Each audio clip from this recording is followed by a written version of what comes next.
I mean, your tool, man, I can't tell you how many hours I spent doing documentation preparation. I would say it's the biggest cost for most advisory firms, right? And it goes beyond just having like a folder with ISO templates, right? Or like some templates you found on Compliance Forge. It goes way beyond that because it still takes time to review, update, and apply those to an organization. And just being able to cut the amount of time it takes for preparing documentation for one of my FedRAMP clients, for example, which would be normally like 100, 150 hours, potentially. Just maybe more, right? Depending on how complicated the environment is, to way less than that, and also making it more consistent and efficient. And then eventually me being able to train my consultants to say, here's the tool, right? You're not a technical writer, but that's fine. Do you know how to use a SaaS application? No, I'll teach you. And then helping them streamline the process of documentation creation. It's been a lifesaver, man. I can't tell you enough like how much of a lifesaver Paramify has been.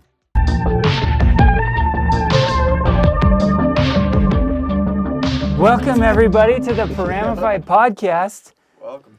Yeah. Keaton. Kenny. Frank Kyazze. Frank Kyazze. Yeah. GRC Knight CEO, my new friend, my new homie, here with us in Provo, Utah. Right here. Right here. All the way from New Orleans. New Orleans. Oh my gosh. It's beautiful out here, man. Isn't it beautiful today? Yeah. I'm glad we had a little front that came in and pushed out all of the inversion, because when you get here, if it gets really cold, you're in a valley and it traps all the crap. It just traps it. When I landed, it was gray, right? I thought like maybe like a smoke bomb went off or something. What's going on here? Yeah, I heard that. Yeah, you have all the pollution that gets trapped. You get the rain. Yeah. It's not cool. It's not cool, science. I hate it. Is this your first time in Utah? No. It's my third. Yeah. Third time. Okay. Nice that I come out here every now and then. He's a veteran now. Yeah. That's awesome, man. Yeah. Won't be the last. Let's say that, right? That's so cool, man. Yeah. So, go ahead. Keaton, you gonna say something? Oh no, yeah.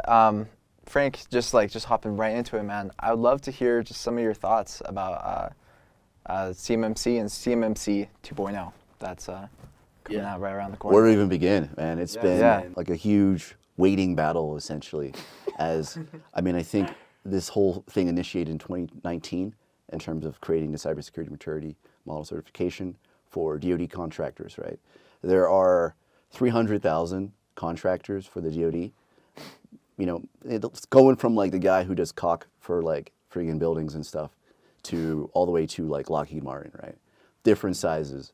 And the idea is around 2025, all of them are going to have to be compliant with CMMC 2.0, which is essentially NIST 800-171 Rep 2, right?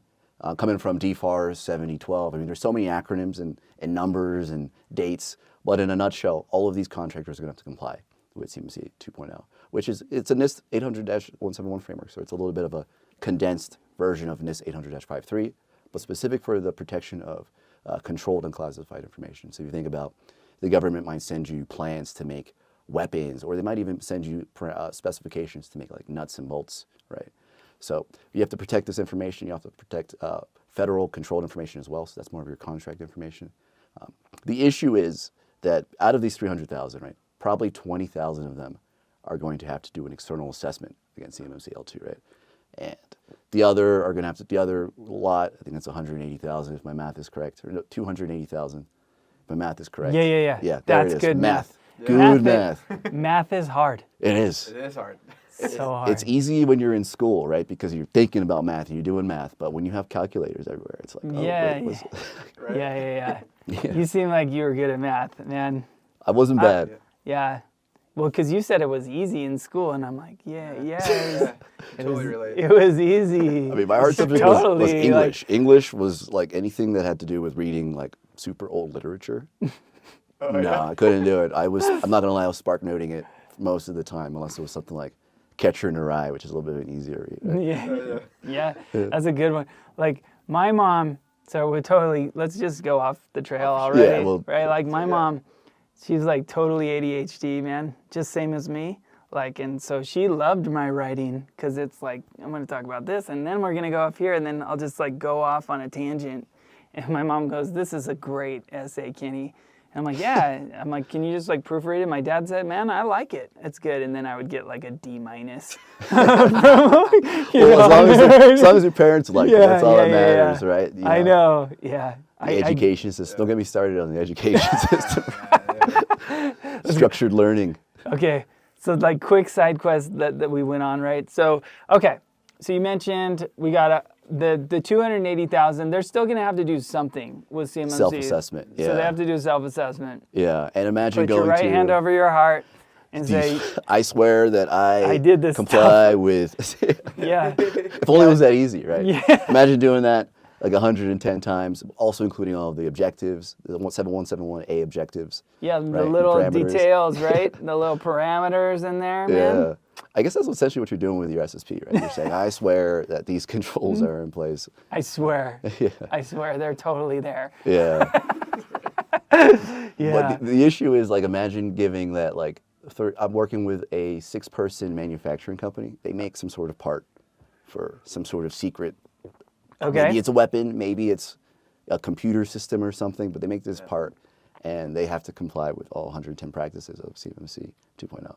And they don't know anything about security. And Yeah. they don't even know anything about IT because they have a managed IT services company that does all of that stuff for them. So it's like handing them essentially all of these practices that they have to comply with from the government.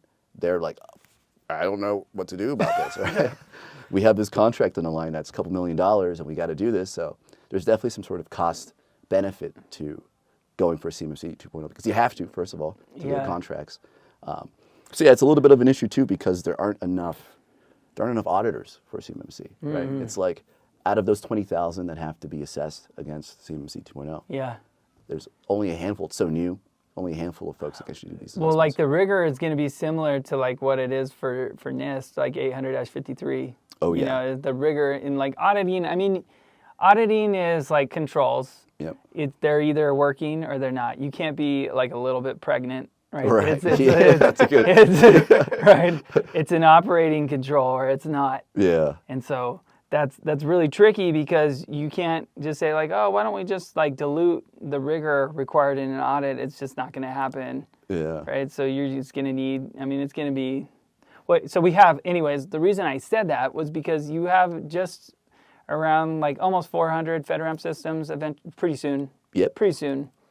There'll be around 400. Is it 400 already? I think it's close. It's getting yeah, closer. Pretty close. Yeah. Not quite, but 400 is a lot less than 20,000. Yeah, big time. That's a lot less. And so it's going to be similar because it's an SSP.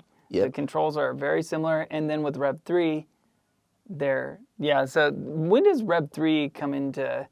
Yeah, so that's interesting because they just released Rev 3, but because CMMC 2.0 is based off of DFARS 7012, they basically said, we're going to do CMMC based off of 800-171 Rev 2, right? Rev 3 comes out, and there are slightly different requirements, some less strict than the ones in Rev 2. So there's a little bit of confusion and conflict as to, do we go with Rev 2 or Rev 3? Well, I always tell my clients Rev 2, right? Because that's what is in writing for DFARS, and that's what's supposed to happen for 2.0. Okay. But at the same time, it's like you got to think about Rev 3 too. So how do you map the changes and challenges of 171 Rev 2 and 171 Rev 3? That's the mapping challenge. I think is the greatest challenge of all time, right? Yeah. You have different frameworks and requirements. Yep. How do you map your requirements for 171 R2 to 800-53 if you have a different environment for CUI, right? Yeah. Things like that. It's just like Totally, dude. Yeah, it's a bit of madness, but I think what I've been helping a lot of people out with lately, specifically, even prospects, is just the CUI identification process, right? Like, what's your scope? What's your boundary? Similar to FedRAMP, right? Understanding what your boundary is, understanding where that CUI is coming from, where you're storing it, where you're going to be sending it to. The easiest route is to build an enclave. I'm sure you've heard of the phrase enclave, where you have this. Tell us about that. Enclave being a dedicated boundary that's going to be where CUI is going to come to, live, and leave. And with that dedicated boundary, you can add more stringent controls to that environment. So you typically if there's a cost for every control and the scope of every control, the costs are going to be less because you're protecting less systems, you're dealing with less access controls, less technical controls. And so it's just helping organizations build enclaves so they don't have to, basically implement all of these controls for their entire environment. But more of the bigger organizations that I come across are able to do that. The smaller ones, the enclave is their company. Their whole environment is the enclave, right? All of it. Yeah, all of it, yeah. Does that mean, did he get enclave right? I think so. Right. Yeah, okay. Oh, geez. Oh, That's what we always say when we'll have like someone everybody who comes on is like way smarter than us. And so they're always saying like, hey, yeah, you know what that is. And I'm like, yeah, tell us more. I'm like, I know what an enclave is. Why don't you tell us what an enclave is so we can see if you're right? Yeah. That's kind of what we do. Yeah, I guess the 2-year-old description too is like, imagine you have a town, right? And you have your bank. Yeah. The bank has all the money, so it's going to be a little bit more sensitive in terms of protection. The bank's protection compared to Joe Adams' house down the street is probably going to be more protected than that house, right? Yeah, Adam's house. We're gonna go tomorrow. Yeah, it's like open. He's like, come on in. Come on in, man. Yeah, come on no in. No luck. Have Open some door pizza. policy. Yeah. Right? You know what I mean? Yeah. But imagine if you protected every house in that town like it was a bank. Yeah, That's what that would be. we wouldn't Every be house eating has a pizza, guard. man. Be hard to get that pizza. Yeah. I worked at a bank and we had pizza all the time. It was awesome. Yeah. Really? I guess I did. Yeah. I worked at a bank and there was no pizza. Never? Oh, Never? dang. Yeah. Dude, that There was sucks. pizza when I first started because I worked at JP Morgan Chase. Oh, okay. Yeah, and they're like, new hires. There's like a whole new hire out of college program. And there's pizza, I think, maybe like every other week. Really? But then the reality sets in that you're not new anymore. You don't get pizza You don't anymore? get pizza anymore. You got to buy your own pizza in the Dude, cafeteria. Yeah. Oh my gosh, man, we eat pizza like Ninja Turtles, man. Are you serious? I love pizza. It's iconic pizza, right? Oh my gosh, pizza, I always say this. Pizza, when it's good, it's really good. Yeah. And when it's bad, it's still pretty good. Oh, Right? your frozen pizza? Heck yeah. Yes, you can even do Totino's. Oh, yeah. I mean, it's pretty low. But you know what? If you're hungry and you have an air fryer, Pop it in there. pop it right. in. Air fryer is like, oh man, the texture is just going to be there. And there's some form of tomato and mozzarella working together, Yeah. with the pepperoni. Oh my gosh, pepperoni. What an invention. It is. What's your go-to? I hate to go off the rails of the pizza, but what's your go-to appetizer to go with pizza? I'm pretty simple. I just, cheesy bread, I would say. Okay. yeah? That's, Really? I wouldn't say that's classic, right? That's more of like a refined. Dude, that's what my kids always do. I'm like, so my kids will always do that. They're like, yeah, I want breadsticks. No, I want breadsticks. I have 5 kids, right? Yeah. So they're like, I want breadsticks. And then they'll eat the breadsticks and then they'll not eat the crust on their pizza. And I'm like, dude, it's the same damn thing. I'm like, come on. It's like really, yeah. I mean, even cheesy bread is also pizza without the sauce, right? You put it Right. on it. Yeah. No, but for real, yeah, we did have pizza at the bank. And it probably is the reason why that brand shut down eventually. Interrupted them. We were Like, pretty very expensive. cavalier about the way we handled. But that was my first kind of sales job. Oh, yeah. Do you want a free credit report? There you go. I just ate pizza. Do you want a free credit report? Yeah. It's just like, I mean, that's what I'm going to do for my CUA. sales team. Hey, I just ate pizza. Do you want a CMMC gap assessment? Or maybe you give them pizza and the gap assessment. You order them a pizza. Then the trust, it's kind of like the Venn diagram. If you're sharing the pizza, the trust, Yeah. it comes really is that together. But if bond. you're eating pizza and they have to deal with CMMC, That's no bueno. there's Yeah. not doesn't going to be work. any trust. You have to move them together To the pizza union. into the pizza union. Yeah. Pizza and CMMC go together. They do. They It's- do. the Pizza ingredients. goes with everything, It really does. with banks and okay. All right, we're back on that. Yeah. So you have okay, Don't so- cut that, by the way. You gotta No, this is important. pizza. dude. Yeah, There are parallels to pizza and CMMC, though, I think, right? Tell us about that. Yeah, okay. No, I know what they are, but let's see if Yeah, you. all right. Let's see if I do, right? I got my pizza government compliance for security certification, right? I think the ingredients that go on a pizza are important, right? The standardization of how you make a pizza, like especially these really good mom and pop pizza places, they have a process, right? Okay. That they stand by, and that process goes into providing a really high quality product. Now, if they didn't have a process, they didn't have that archaic knowledge. Yeah, they have that, but they also have just these processes and standards for the pizza operation, for making the pizza, choosing the ingredients, choosing high quality ingredients, right? That goes into making that perfect pizza. Think about going into making a perfect CMMC program is you have to have good ingredients, right? You have to have good components, good security tools. You have to have good people. Good people. Good people, right? Can't have bad people, right? You can't have any People. You got to put it in the right place. You can't. Yeah, where are we doing it? Are we doing pizza at a bank? Right, yeah. No. You can't do pizza. You You can't can't make do- pizza at a bank. You can eat it at a bank, Yeah. right? Right. Okay. A Keep food going. truck, like a food truck sounds like a good idea to make pizza, but long-term, consistency, probably economy of scale, no. Okay. So you said, so we need the ingredients, we need people, we People. need places, we need things. Things. We need them to be quality. They need Quality, high quality, high right? quality things working together. Yes, and the standardization of all of those things working together provides that high quality pizza. I like this Parallel pizza. to CMMC, Right? you have good people, you have good tools, you have high quality endpoint detection and response, you have a process to do all of your audit logging and monitoring Right. and review processes. You have people that are dedicated, they know what they need to do, they're educated around their responsibilities for not just CMMC, but security in general at the organization. Yeah. Most importantly, too, all of this is embedded into the culture, right? You Right. go to a mom and pop pizza place, it's a part of their life, right? It's a Right. lifestyle Yeah. to be the best pizza place in a town, even though you're just like 4 to 5 people making these pies, right? Yeah. Yeah. That's the parallel. Oh my I love it. gosh, I man. love it. I knew it. That's Yeah. awesome. Did that check out? I think it checks out. Yeah. Who wants Checks out. pizza now, though, too? Right? Oh I think my that's God. it. Yeah, I'm Should we starving go to now. pizza? I was gonna take you somewhere else after this, man. Yeah.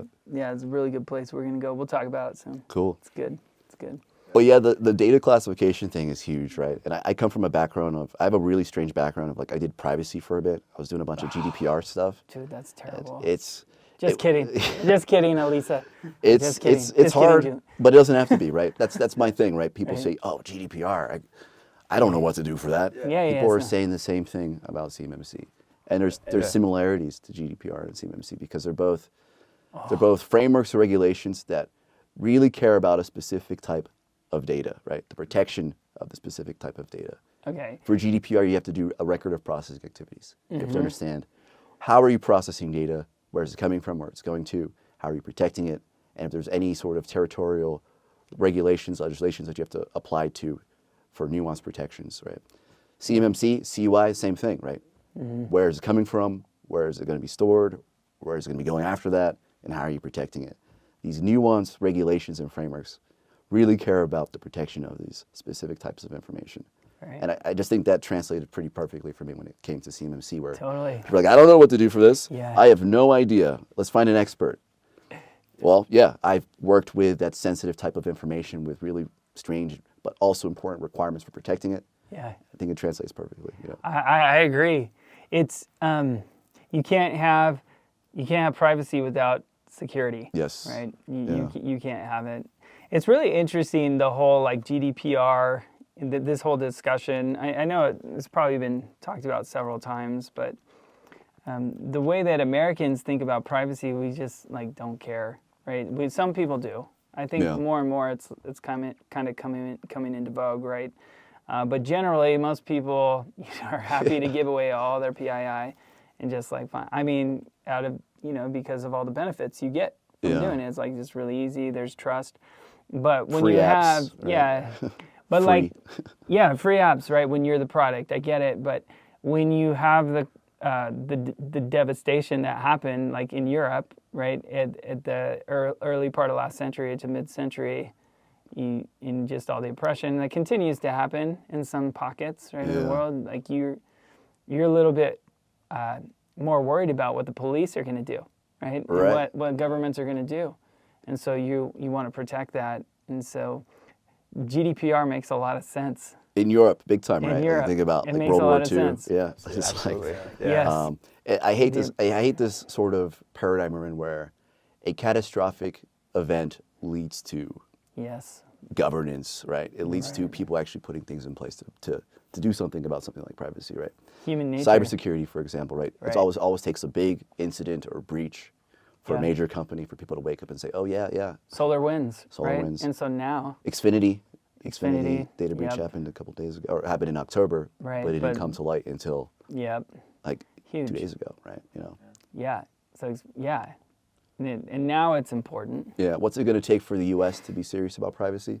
I think we're getting into that realm of AI and deepfakes, right? I think that's where, when you have mass scale replication of people's identity, doing things that they wouldn't normally do or saying things that they wouldn't normally do, Yeah. I think that's when the U.S. government's going to be like, okay, we need to get serious about privacy. And it's funny that it's going to come in subtly through AI governance, AI policy, right? To say, what are you doing with this data, and how could it pose harm to people? Super interesting.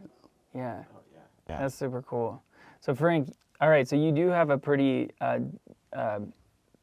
you got into privacy. So tell us a little bit about your background. How did you get into this? And let's talk more seriously about GRC Night in a little bit. But tell us about your background, how you got into this in the first place. Yeah. So I was 12 or 13 when 9/11 happened. And I was a late bloomer, so I was like just going through puberty when that happened, right? So I think my brain, the way it was developing, that event had a huge impact on my life, right? As many people, right? But for me, after that day, there was before 9/11, and there was after, and after all, from 13 to 18, all I wanted to do was work in the FBI or the CIA. That was just like my sole goal, was to work in specifically like counterterrorism overseas. So, and you were in Penn at the time, right? I was in Pittsburgh. Yeah. Pittsburgh. Yeah, I was in Pittsburgh. And then so looking at majors for something like this, Penn State, where I went to school, had this new program called Security and Risk Analysis. And it was like, it was probably one of the first of its kind at the time, right? Yeah. So they're still figuring out how to structure this program. I majored in that with a concentration in counterterrorism, counterintelligence, with the idea of like, my junior year, I'm going to get an internship in DC. Get into the fold. Let's protect America, fight terrorism, right? Okay. Junior year, I couldn't get an internship. Super competitive to get an internship, and I had good grades, but I partied a little bit, right? And Okay. I think you have to have a squeaky clean sort of personality and background to work in DC.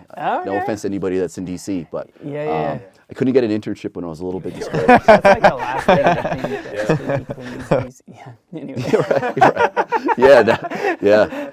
It's the new Chicago. But yeah, I was a little bit discouraged, so I took a little break from college just to live in New York City, experience life, figure out what I want to do. I was doing that for 3 years, and then I was tired of, I got these really good skills though. I got this really good work ethic, but I was tired of living job to job. So I talked to Penn State to say, hey, what can I do to come back to school and graduate in a year? Because I know I only have 1 year left after my junior year. They said, you have to change your concentration to cybersecurity. And I was like, okay, because cybersecurity was another concentration, security and risk analysis. It was such a new major at the time that they didn't know what direction to go with it. There was a cybersecurity concentration, and there was this more government policy, counterterrorism concentration. So I was like, I've been in front of a computer almost every day since I was 9 years old, right? So it's like, this makes sense, I've always loved computers. I remember playing a video game when I was 10, Diablo 2. Right? We've talked about Diablo. Great game. I think most folks that work in this realm have played Diablo 2. But I got hacked in the game. I was talking trash to somebody in chat, and then before I knew it, he said, keep going, you're going to pay for it. I said, yeah, whatever, man. And I got the blue screen of death. And I was like, how do you do that? Oh, yeah, what the heck? What the hell? Yeah. And then so I got back into the game, into the chat, and he said, I told you. And then I just started talking with this guy about hacking and basically doing hex programming and stuff, to the point where I was hacking Diablo 2 to make my character stronger. But yeah, I mean, using tools, right? I didn't know how to code at the time. I just knew how to use tools. It's always been my MO. But fast forward to Penn State saying, yeah, you can graduate in a year. I was like, all right, let's do it. And the rest is history. I got an internship after that first semester at JPMorgan Chase. Sweet. Doing application security. Yeah, just right out of the gate. Application security for their credit card business unit. I love it. The rest is history, man. It's almost by accident that I ended up sort of in this realm. But was it?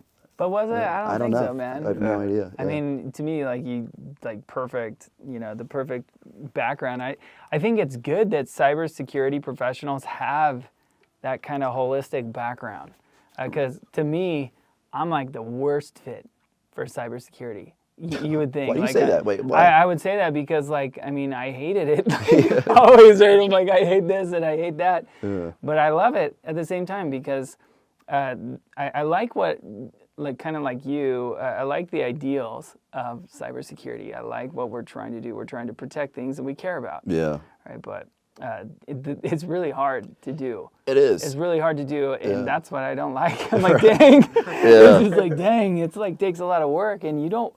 The thing is with security, and I know, kind of being CEO of a software company, that and even doing a lot of the coding myself. Early days, got fired, fortunately, from coding. Fortunately for everybody in our but it was fun though. Clients. At the time, but it was right? fun, man. Building, I had a hell of a time. It was great. It was great.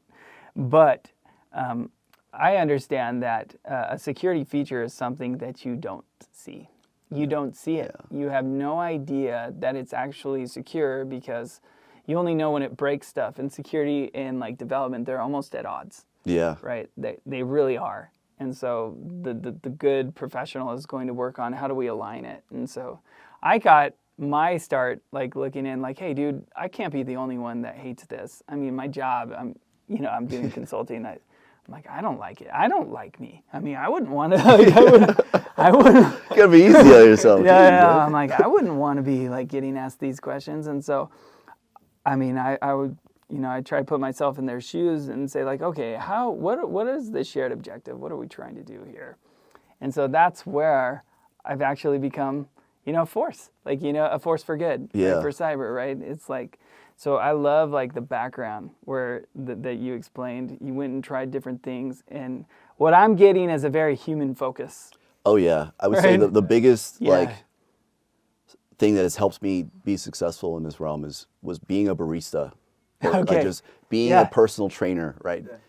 Working with people, because at the end of the day, I'm just solving problems and trying to prevent problems. Yeah. And when you're a barista, somebody comes to you because they need caffeine, right? They're sleepy. That's their problem. Yeah. And so my solution is, here's the most amazing cafe latte you'll ever have in your life, right? As a personal trainer, I'm not happy with my body, or I want to have more muscles, right? That's their problem, the solution. Here's our workout plan. Here's the dedicated 8 to 12 weeks of working out to get you, to where you want to be. I think that translated really well into what I do now, because like you said, nobody wants to be asked these questions. Nobody wants to be told that they have to do more work. Nobody, managers of businesses don't want to be told that this is going to be an expense because we have to do the cybersecurity stuff. But doing it in a way that's, human-based, more of approachable, friendly, has really helped me a lot. Especially when I was an auditor, when I was an external auditor. Yeah, tell me I about worked at Schellman. Oh yeah, one of the best. We love Schellman. Chris Schellman, I think about that guy What's every day. What's up, Mike Parisi? Yeah. Just like working there, like being an auditor is like people, like there's just so many memes and just like in the pop culture zeitgeist. Oh, the auditors are coming. Oh God, here are the auditors, right? Oh, headache. Yeah. But, I always made it an effort to like just come in there with a really good attitude and personality, like a partner, right? We're going to do this together because, you're our client. Like you pay us to do this. So if you don't have a good time and also meet all of the requirements and get a good report, I'm going to get in trouble, probably. Personally, I'm going to feel responsible for this. So I would always work, every engagement I did would be just like, let's try to build a relationship, let's try to be friends, and let's get through this together, because it's not fun for auditors too, right? To go through testing and memos and just documentation. Oh, you get treated like trash, man. Yeah. Are you kidding? And when you would ask somebody, like typically in the past, it'd be like, hey, so what do you like about your auditor? It's like the same thing as saying like, hey, so what do you like about your ex-wife? Yeah. Nobody ever says that. But that's not the case. Like you're saying like, no, dude, like if someone asks about you at Schellman, they're going to be, I love our auditor. They add so much value. What is it that auditors can look to add in their engagement? So obviously we're in it together. We have a shared objective, but what are some of the key things that auditors, people who are just getting into an audit career? Yeah. I mean, as an auditor, you're everything, right? Sometimes you're your own project manager. Mostly you're your own project manager. That's right. You're also, client relations. That's and right. And then obviously the assessment piece, right? Yeah. I think the client relations piece, in my opinion, is the most important piece because, you know, yeah, you don't want to be best friends with your clients, right? Why is that? Why is that? You know, like, have you ever done business with your friends, your best friends? Are you guys best friends? We're pretty good friends now, but we're business partners. Yeah. Well, I think like we're good friends. Yeah. We would eat pizza together for sure. Yeah. True, man. For sure. But you're right. Yeah. There has to be the professional skepticism. Yeah. Right. There has to be some form of boundary, right? Otherwise, hey, come on! I thought we were buddies. Let me slide without this user access review, man. Come on, yeah, you know, like in a situation like that. Like we're friends, right? But like, yeah, we gotta be true. Yeah. Right. It's also easier.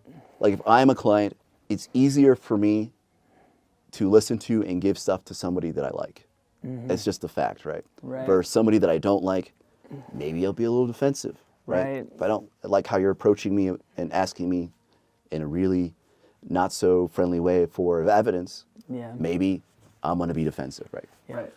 So just building that relationship essentially to make your job and your life easier. In a way, right? If you do obfuscate the truth in any way, it all comes crashing down anyway. Yeah. Right. So if you're saying like, oh, you want me to say that you provided a user access review, or why do you want that? Right. Ultimately, this is not what you want. Exactly. You want to bring the real situation, what's real. You want to bring that to light, because ultimately that's the way everybody's going to move forward. If you have this little, you know, there's this story about the hidden wedge in a tree, where there was a wedge in a tree, and the tree kind of grew over time, and then there was a lightning storm, and the tree split into many pieces, just crazy.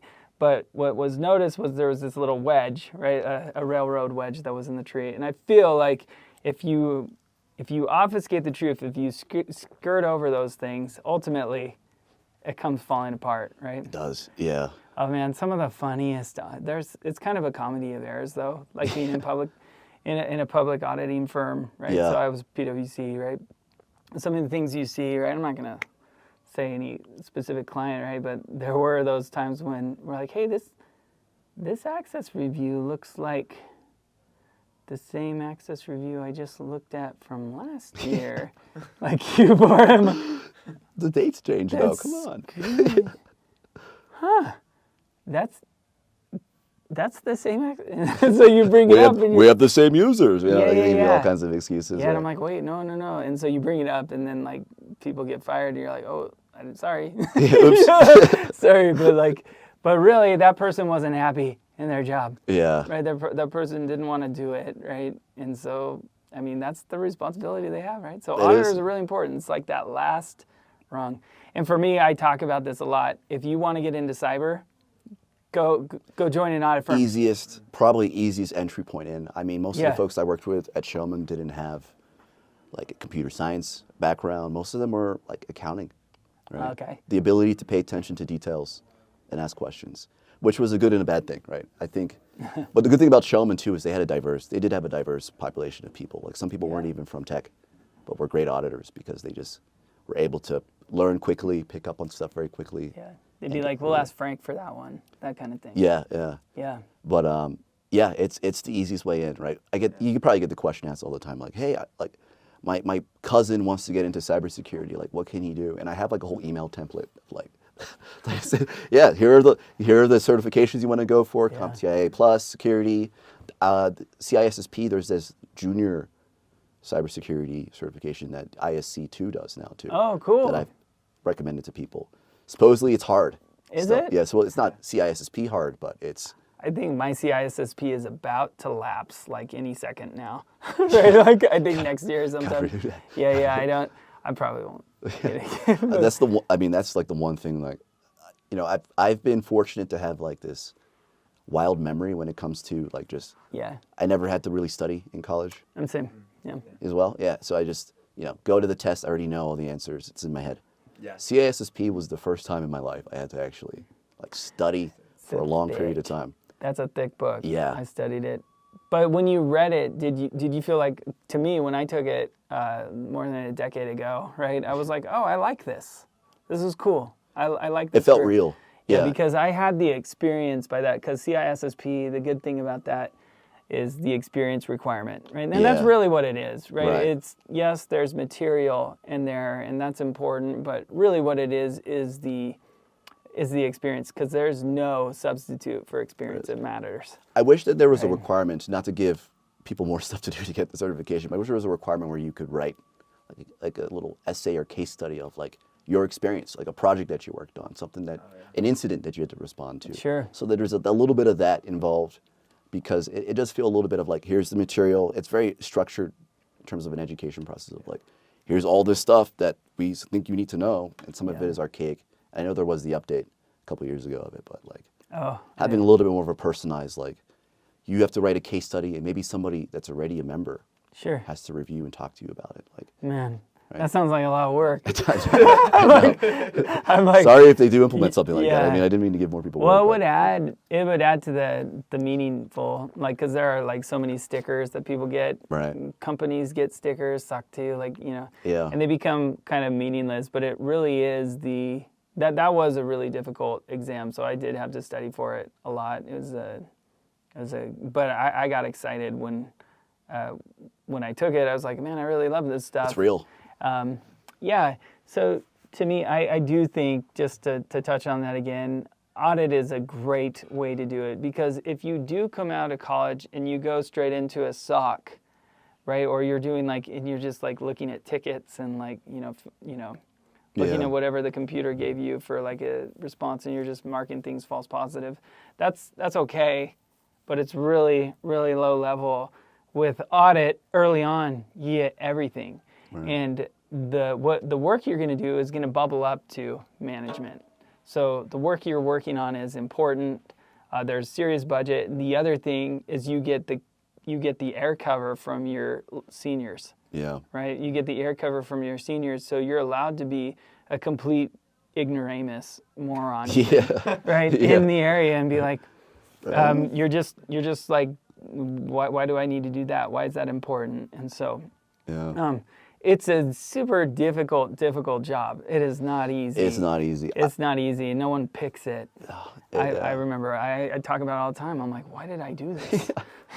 Me too. I'm just like, I can't believe like just the stuff that I had to do as an auditor. Yeah. The reason why I left the audit world too was because it just felt like I wasn't growing at a certain point.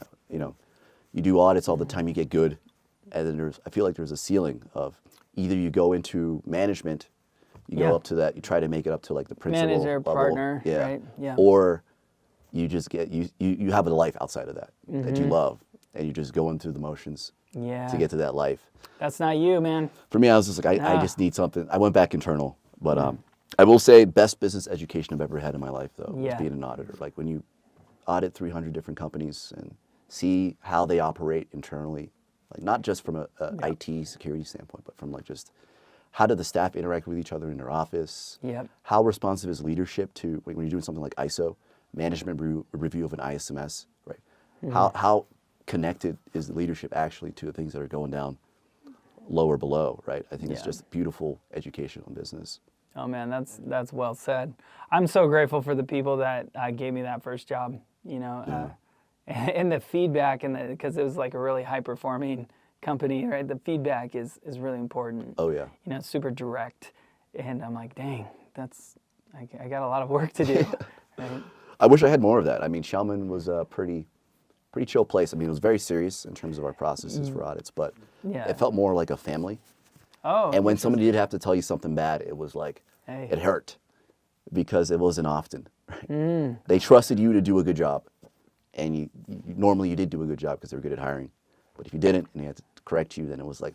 Yeah, I totally see why Schellman hired you, man. And like, now you got a growing business, GRC Night. GRC Night. Tell us about how you started that. Yeah, and, I want to know more, right? So being in the industry, right? People will always ask you like, "Hey, I need help with something," or like, "What do you think about this tool?" Or getting all these questions sent my way. About 2 years ago, I turned these questions into a solo consultancy. Just on the side, right? Something I would do while working internally at a company. Until about a couple months ago, I decided I'm going to burn out and stop doing this, or I need to hire a team and make it a real advisory firm. And I went the real advisory firm route. Nice. And it's been a blast. It's been a ride. Right. I would say 75% of our company are project managers and client success managers, just because like managing projects for cybersecurity advisory, compliance advisory is like 80% of the work, right? Sure. It determines if we're going to succeed in a project or if it's going to go off the rails, project creep, going to go over budget, right? Yeah. So we put a lot of emphasis on just making really strong project management principles just embedded in the culture. Yeah. And it's been a ride. Our niche has been jumping all over the place a little bit, but it's primarily CMMC FedRAMP. But we're starting to get into the SLED space, so that's state and local education, right? It's just... Well, what are some of the things that you're seeing there in SLED? Yeah, Right. public school systems are finally waking up to, hey, we need to actually like... War Games was like so many years ago. It's like, when did Matthew Broderick hack like the school, right? In War Games, have you seen? You guys are younger than me. Sorry, that's a movie in the '80s and it's awesome. You don't know. Better than Ferris Bueller's Day Off? Yeah. Whoa. So no. It's Okay. before. It's before. Yeah. It was before that. It's not better than Okay, Ferris. yeah. I love Ferris Bueller. It's a great movie. Yeah, it's a great movie. But War Games a long time ago, and so now they're, sorry to derail, but they're just waking up. Yeah, it's like, public schools, state and local government can get away with a lot, I feel like, because maybe it's bureaucracy. Maybe people don't pay attention, right? They don't care. They don't care. But That's what I found. until something happens, right? Like, for example, there was this Now we care about one client I was working with. They were a local municipality. Something happened where somebody got into their payroll, or they got into some sort of system. I don't want to get into too much detail, but we're sending basically like fake requests for additional tax payment to people in the town. People see this, they see this like, I don't want to owe taxes. Yeah, it's just a little bit of money too. It's not a lot. It's a little bit, enough to say, let me just take care of this right now before I forget, right? Piled up to about a couple $1 million of just embezzled tax money, right? To the point where You're not taking notes, right? Good. Yeah. Okay. Yeah. Hypothetically speaking. So I mean, it turned into an incident. Oh my And then gosh. the town found out. Everybody was upset. And the beautiful thing is, then they ended up getting like a $10 million budget to basically transform their IT infrastructure and implement like a cybersecurity program, do security awareness training. So that's a lot of the things I'm seeing. Right? Is there's an incident, and they're like, oh, we should get a budget for this. This is going to justify the budget because there's an incident. Now let's do RFPs. Let's get requests for proposals and see what's out there. We'll see so much more of this too, because the tools are, the ability to attack is just more and more. Yeah. Right? There are so many more attack vectors.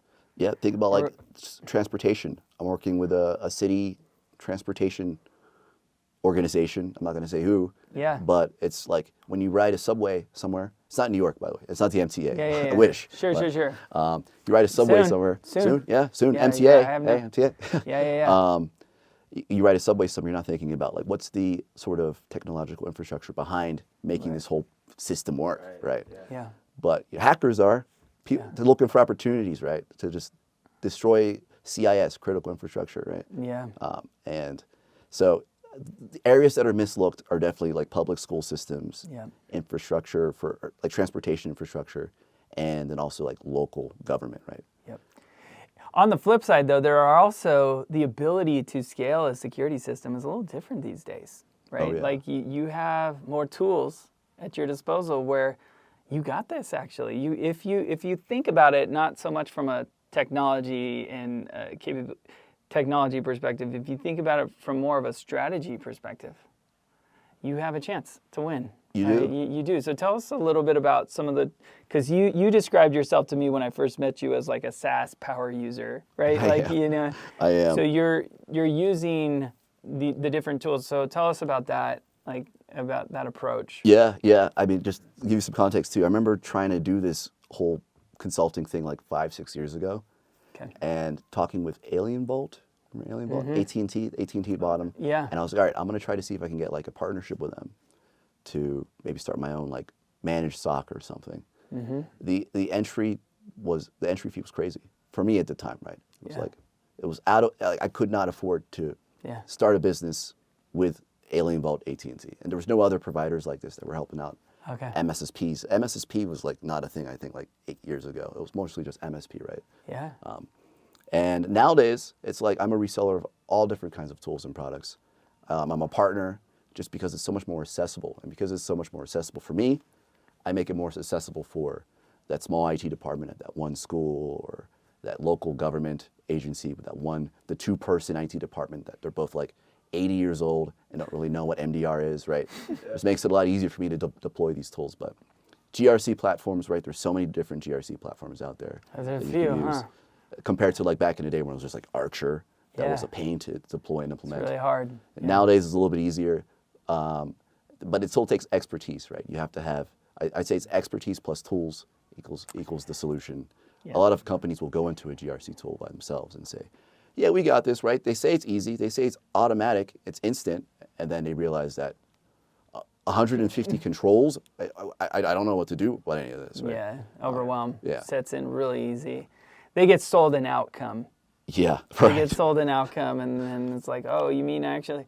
Well said, yeah. Yeah, they get sold an outcome. So it's like, I think that the future is, the Tony Stark in Iron Man suits, right? You need the Tony Stark. If you pay for someone who's not Tony Stark, you're going to get something less than that. Yes, yeah. Right? At least for now, right? Right. The dream is, you have that one platform that does everything you need it to do, no human interaction. Right. We're so far from there, man. We're far from that. In fact, I would say we're further away than ever from the easy button. It's getting more complicated, right? Say we're further away than ever. Is my experience. And so that's what kind of made what we get, with Paramify. It's like people love like the capability, of making a lot of things easier. Yeah. And that's what we're going to make it better and better and better. But ultimately, there's still going to need to be the Tony Stark, right? There needs to be that person, which is why we went partner model, right? Where we're saying like, hey, like how do we find people who are excellent, like that can do this awesome, and that will, help people use it. Right? I mean, your tool, man, I can't tell you how many hours I've spent doing documentation preparation. I would say it's the biggest cost for most advisory firms, right? And it goes beyond just having like a folder with ISO templates, right? Or like some templates you found on Compliance Forge. It goes way beyond that because it still takes time to review, update, and apply this to an organization. And just being able to cut the amount of time it takes for preparing documentation for one of my FedRAMP clients, for example, which would be normally like 100, 150 hours potentially. Just maybe more. Maybe more, right? Depending on how complicated the environment is. To way less than that, and also making it more consistent and efficient. And then eventually me being able to train my consultants to say, here's the tool, right? You're not a technical writer, but that's fine. Do you know how to use a SaaS application? No, I'll teach you. And then helping them streamline the process of documentation creation. It's been a lifesaver, man. I can't tell you enough like how much of a lifesaver Paramify has been. Oh, that's so glad. I'm so glad. We're just so glad to work with you, man. So it's so cool. That's awesome. All right, man. Well, you have a question? This is just looping a little bit back into CMMC.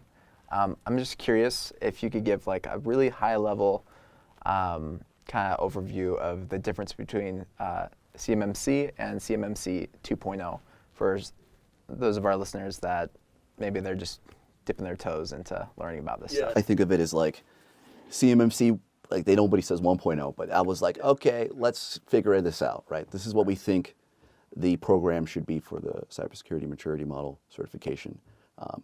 And there was a lot of comments, right? Every time they issue an update for CMMC, they allow people to make comments around it. A lot of professionals, like the Jacobs out there, right, that are just super deep in the framework in CMMC and just can call out what's wrong with it.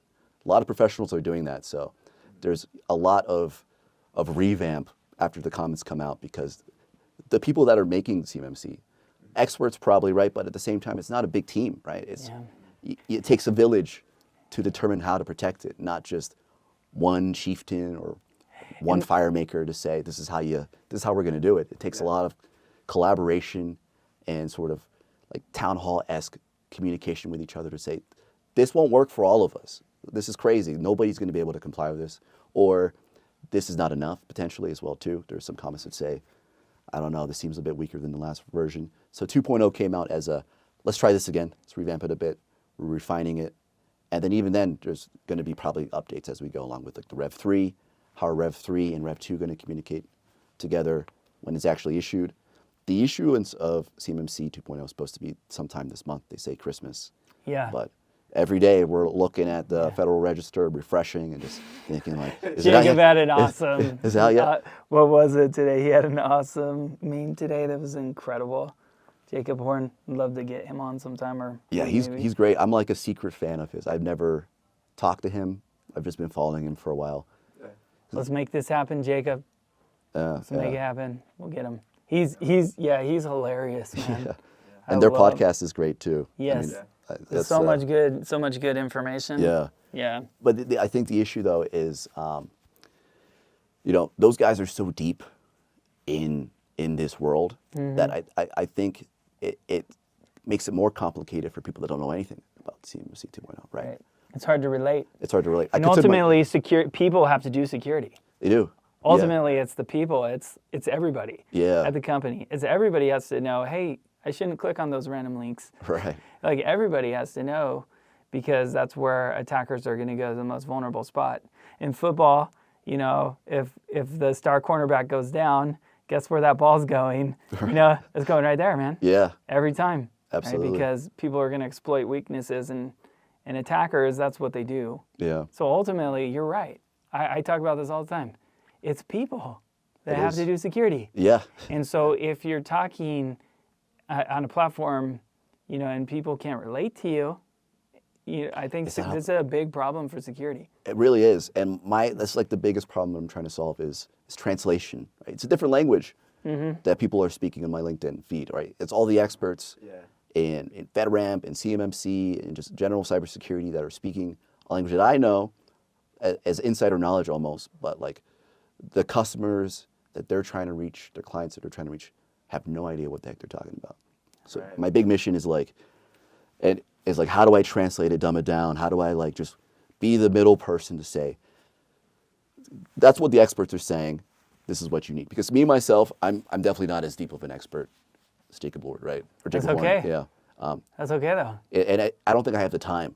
But you understand what multi-factor authentication is. Yes. You also understand what a background check is. Yeah. Right? And other people will too. I mean, that's their job. Right. So if we focus on capabilities and maybe deal with the details as and when we learn about them, right? Exactly. You understand capabilities, people understand capabilities. When we get into requirements and actually, according to subsection, no one cares about that. Yes, nobody does. No one cares about that. Let's just get it done, right? Effectively and efficiently. Yeah, and so if you can bridge that gap and just say hey, let's dumb this down and let's make this more about strategy. Yes. Yeah. If you have a guide, if you have GRC Night, right? You can take them on a backcountry skiing. You're kind of the guide, right? You don't want to go down that thing without a guide, right? Yeah, a lot of it's rocky. bad stuff can but happen. at the same time, I'm not sampling the snow. Yes. I'm not if I was that sort of scientist, right? I wouldn't have the time to work on with being the guide, guiding you down the slope. Right. But I look to what I call these compliance scientists, these compliance uber experts, for if there are any changes that I need to know about, I need to quickly understand what they are. In my mind, how do I communicate this to a client? Yeah. And then, like you said, the capability. What's the strategy now after these changes? What do we need to do? What do we need to change?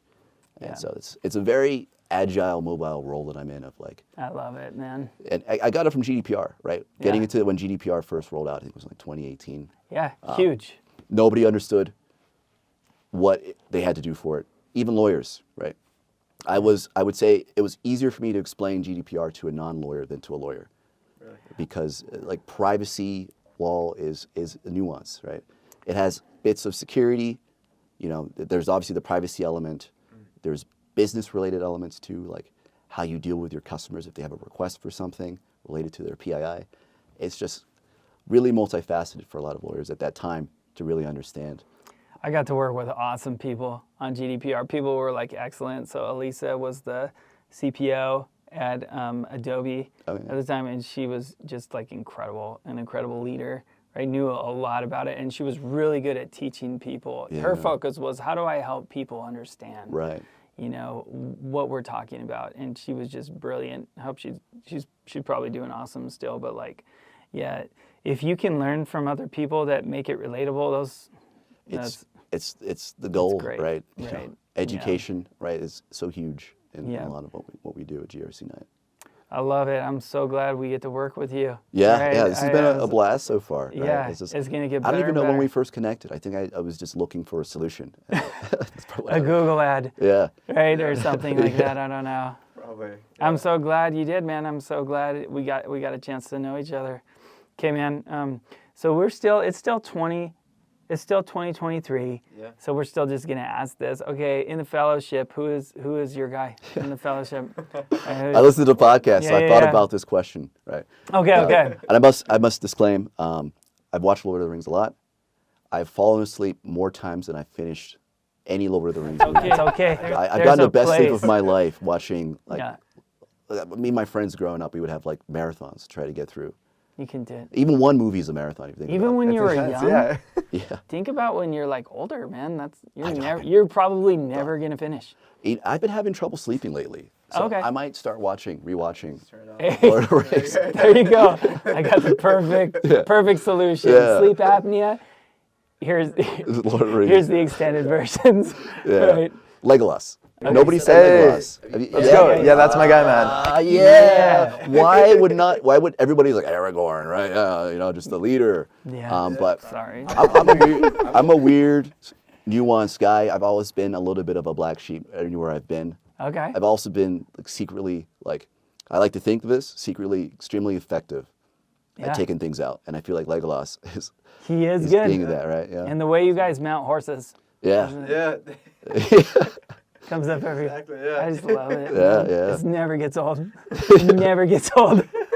What's the next question? Well, I guess I don't want to spoil it, but what's the next year's question going to be? Dude, what is your favorite book? Oh, man. Favorite book? Right now. Yeah, right now. The book I've read the most is The Greatest Salesperson in the World, or The Greatest Salesman in the World. I was listening to this Matthew McConaughey audiobook, and he talked about how he read this book when he was like a kid or when he was a teenager, and he had no direction. And I think this book is why he is and where he is today. And I've been reading it a lot, and I think it's been helping me a lot too in terms of like structuring my life. It's not about sales, which is the great thing about this Yeah. book. It's one of those like Paulo Coelho sort of like The Alchemist style books where it's just gets you to think about different principles in life. Like I love it. the first scroll in this book is like lead your life with love, right? Love and kindness in your heart, because if you can't do that, everything else is so much more difficult. Right. And then the next one is like persist at all costs, because it is a salesman book. Yeah. Be persistent. Yeah, but lead with love. Lead with love, though. I Yeah. love that, man. Well, it's obvious, right? It's imbued in your character, I hope so. Frank, Yeah, and it absolutely. totally comes out. And I always say the coolest part about doing a business is the people you meet along the way, Yeah. the relationships you make. That's what we take with us. Right. Ultimately, making money, like who cares, right? But the relationships and building something together, that means something. It really does, man. That's awesome. Yeah. Man, thanks so much for joining us. Thank you for having me. Yeah, let's do it again. Yeah, hey, I'll be here again, right? Yeah, let's do it again. Yeah. All right, guys, Awesome. let's do it. Ciao.